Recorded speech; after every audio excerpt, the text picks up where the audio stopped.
যাচ্ছে গাড়িগুলো বারবার জিজ্ঞেস করছে, আব্বা ওইটা কি? ওইটা সাইকেল। ওইটা কি? ওইটা বাস। ওইটা কি? ওইটা রিক্সা। ওইটা ট্রাক। হরেক রকম প্রশ্ন। ওইটা কি? ওইটা বাস। বাস কি হয়? বাসে মানুষ এক স্থান থেকে অন্য স্থানে যায়, দেখতে পারলে না তুমি? ওই যে বাসের মধ্যে অনেক মানুষ। মানুষ কোথায় যায়? ও তো বাচ্চা মানুষ। কোথায় যায়? যার যার বাড়ি সে যাচ্ছে, যার যার গন্তব্যে যাচ্ছে। ও যে বারবার আমাকে প্রশ্ন করছে।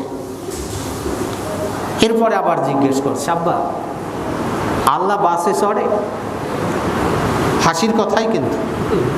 আল্লাহ কি বাসে চড়ে? না, আল্লাহ বাসে চড়ে। খেতে বসছে। ওই যে তাকে বলেছি খেতে হবে, বেশি বেশি করে খেতে হবে, তা না হলে শরীরে শক্তি হবে না, শরীরে পুষ্টি আসবে না। খেতে বসছি। আব্বা আল্লাহ কি ভাত খায়? না আব্বা, আল্লাহ ভাত খায় না। কি খায়? কিছুই খায় না। আব্বা তাহলে আল্লাহর শক্তি হয়? আপনি তো বললেন ভাত না খেলে শক্তি হয় না, তা আল্লাহ কিছু খায় না, তো তার তো শক্তি হয় না, তার কি খায়?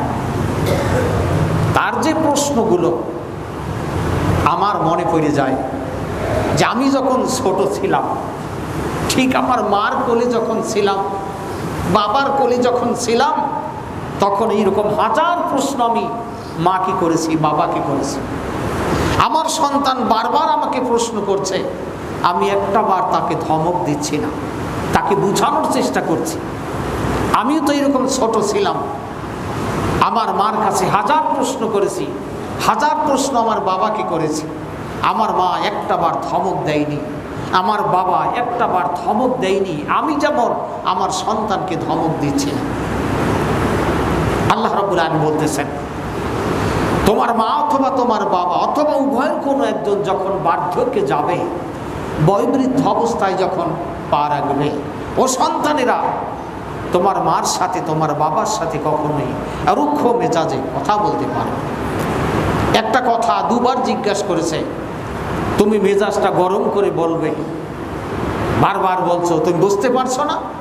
না, আল্লাহ তাআলা বলছেন, ওয়ালা তাকুল লাহুমা কওলান কারীমা, তুমি নরম ভাবে মার্জিত ভদ্র ভাষায় তোমার মার সাথে তোমার বাবার সাথে কথা বলবে। রুক্ষ মেজাজে কখনোই তুমি কথা